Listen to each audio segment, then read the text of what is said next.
Live from our 7 Tasmania studios, your nightly news with Louise Huber begins now.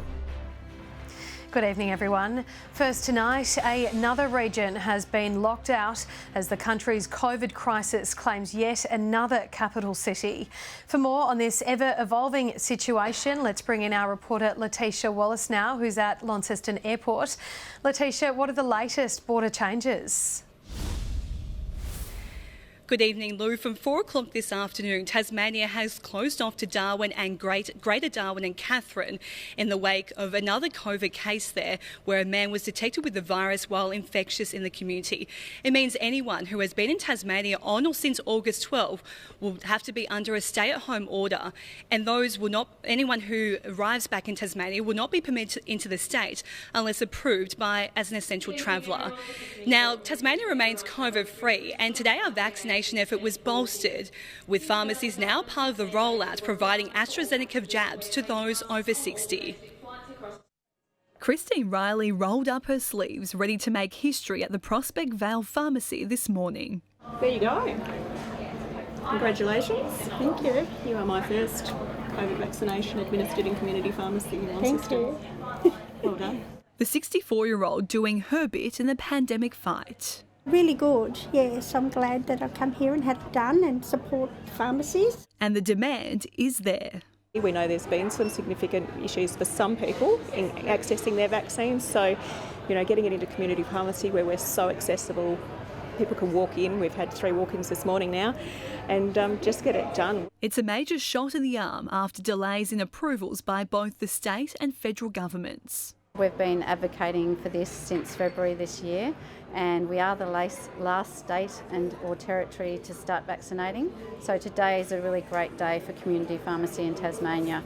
By the end of the week, 46 will be delivering jabs. They will be able to order 300 doses from the Commonwealth per fortnight. But if we run out, they will get more to us as quickly as we need them. In early July, the government stopped administering the first dose of AstraZeneca to those over 60 in state-run clinics, now just offering the second dose, meaning the only place for those in that age bracket to receive a jab was from their GP, up until now. With only 34% of 60 to 70-year-olds fully vaccinated in the state, compared to 58% of over 70s, pharmacies will be looking to bolster those rates. We do have some specific areas in Tasmania where we'd like to see more people over 60 still take up the vaccination. So I encourage all Tasmanians, whether you're young or old, jump up on the website and find out if you're eligible. So we can continue leading the pack and hopefully take out the vaccination cup. Who will hit the 70% vaccination target first? Tassie is in the lead, projected to win the race. Letitia Wallace, 7 Tasmania News. A Tasmanian woman has become the first person to be slapped with a double fine after travelling here from New South Wales without a valid good-to-go pass. Police say the traveller in her 70s had her application rejected but caught a flight into Launceston on the weekend.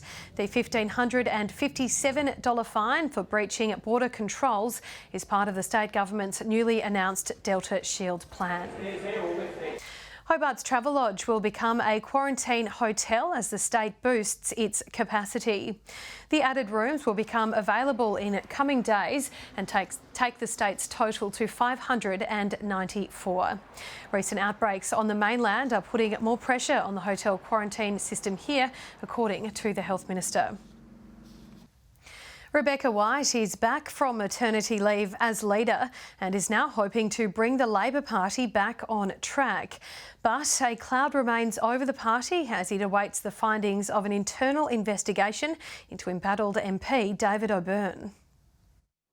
Beck is back from maternity leave and as leader of the Labor Party, now going back to the drawing board. What I've reflected on over the last few months that I've been away from the job and the reason that I'm motivated to be in Parliament, it's definitely what our future looks like for our children. Calling for a greater focus on education from the state government. We think that this is the key lever that the state government can pull to improve the lives of all Tasmanians. Our students are being let down, and once they're let down from an early age, they fall further and further behind. Wanting to see more funding in the upcoming budget and a pay rise for teachers. I don't want to preempt the budget, but we've got a strong track record across all areas of government in reinvesting in areas of need. It's been a tumultuous few months for Labor, and Rebecca White concedes the party has its work cut out for it, with Parliament returning next week. Well, there's been a lot of change that's happened since the election loss. Obviously, there's been a change in leadership, and now I'm back in a role. David O'Byrne stepping down after 2 weeks, accused of sexual harassment. Today, Rebecca White wouldn't be drawn on whether she believes his position in Parliament is tenable going forward. There is an independent investigation that's underway. I have faith in that. An investigation soon to be finalised. Meg Sides, 7 Tasmania News.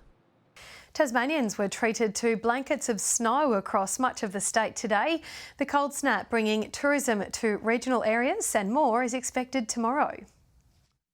A weekend of wild weather came with a silver lining, the cold snap creating the perfect conditions for snowfall across much of the state.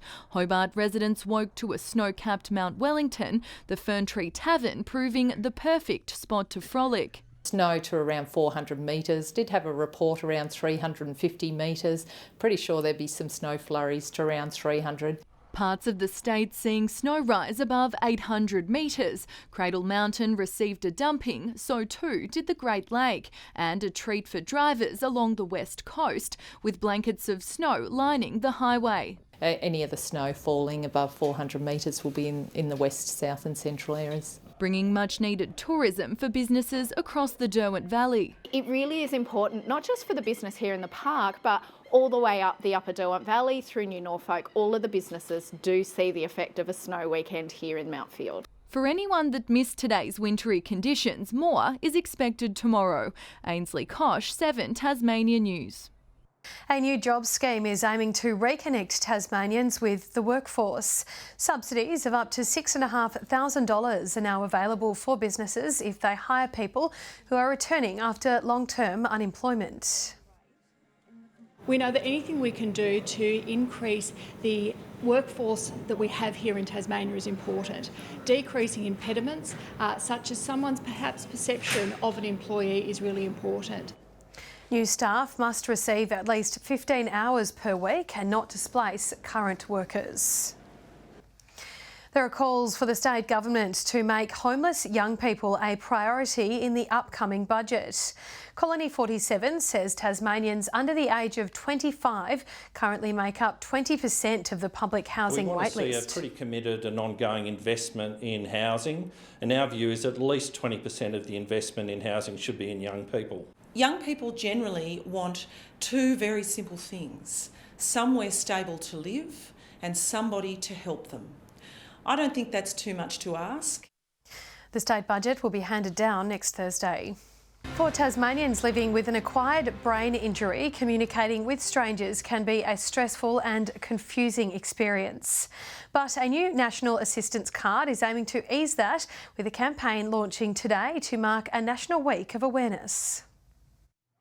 2 years ago, a simple incident at home changed Kate's and her family's lives. A curtain pelmet fell on my head, causing a concussion, leaving the mother with an acquired brain injury. Essentially, I've had an operating system upgrade, but it's really glitchy, so I can't do fluoro lights for long or too much noise. Her injury post-recovery creating some scary moments out in public, like being mistaken for shoplifting. When I've just been overwhelmed by the whole situation and beelined for the door, and again being caught by security because it's so blatant. But life has become a little easier, now owning a new national assistance card.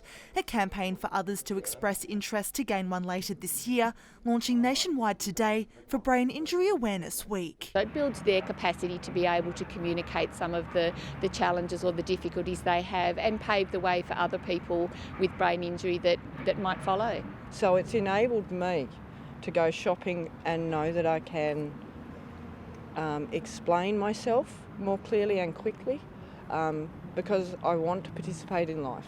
containing identification, emergency contact details and characteristics of their brain injury, set to also allow for better communication with first responders in times of need. Having this card might be able to give that person a bit of ease, and when they're dealing with the police, instead of having to explain it verbally, they can hand that card over, we have that information on hand and we can help them. While giving primary carers, such as Kate's daughter, some reassurance. They can't see it, so they don't think it's real.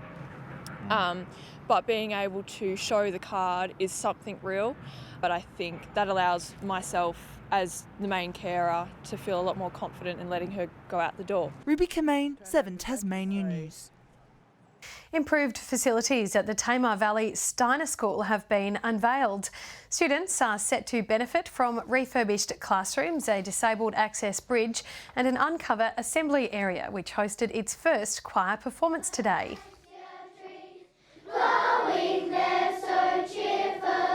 Several other classrooms which were on a separate site over in the middle part of St Leonard's, they were put on a truck and brought over here, and that's been a wonderful use of those facilities. The alternative school is now in its 6th year of operation, growing to 93 students. To local footy now, and the Cripps TSL Player of the Year votes after round 20. Mark Walsh was the standout in North Launceston's 38-point win over the Tigers, while Clarence forward Darcy Gardner took top honours in Clarence's thrilling upset over Launceston. And teenage talent Will Splann was best on ground for North Hobart. To the leaderboard, where a three-way shootout looms for the top gong heading into the final round. Jake Hines and Jay Blackberry are both tied on 20 points, while Jay Foon is close behind on 18. A Tasmanian soccer coach has called for the local Premier League season to triple in size, labelling it too short. South Hobart head Ken Morton believes Tasmania and Australia more broadly will continue to languish in the sport unless there's a radical overhaul of fixtures.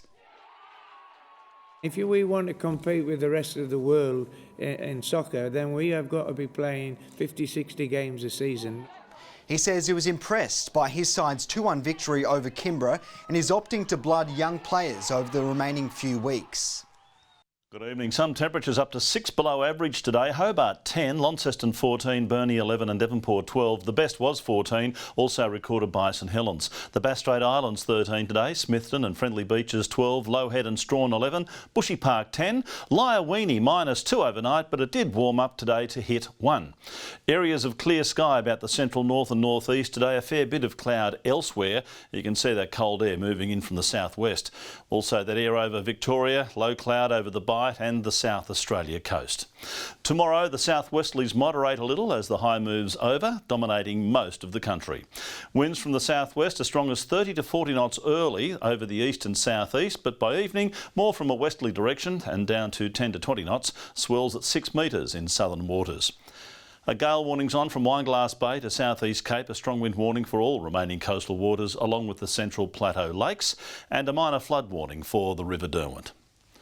Hobart Tuesday 13 and cloudy, a possible shower for Adventure Bay, Bruny Island looking for 11 degrees, 7 the top for Tarraleah with a shower or 2. Launceston 14 and partly cloudy after a cool start, 14 the top also for Devonport and Bridport. Burnie partly cloudy and 14, 12 the high for Strahan and Marrawar, both expecting a shower or 2 in the air, 14 for St Helens and partly cloudy, same for Swansea, winds easing from Whitemark, a top of 13 tomorrow. On Wednesday, mainly fine apart from showers over the west and far south. A foggy start in Launceston with a low of 0. A few showers over the west and parts of the north on Thursday. Fine and 15 in Hobart. Showers back for most of us on Friday, more frequent over the north and west. A sunny 23 in Perth. A possible shower for Adelaide and Melbourne. Sunny weather in Sydney with 18, 24 and fine as well in Brisbane. And for those that have shot off to Darwin for a holiday, beautiful and 34. Everyone, of course, inside enjoying the air conditioning. It's cool here too, 8 degrees and partly cloudy in Hobart, 8 and clear in Launceston, currently 8 degrees in Devonport as well. And that's Monday weather, that's Monday's weather, Louise, and what is a very important week, it's National Science Week. And around here today I told a chemistry joke, but there was no reaction. Oh, give me strength. Thanks for that, Murph. And that's all your news for this Monday night. I'll be back later with updates. Thanks so much for joining us. Good night.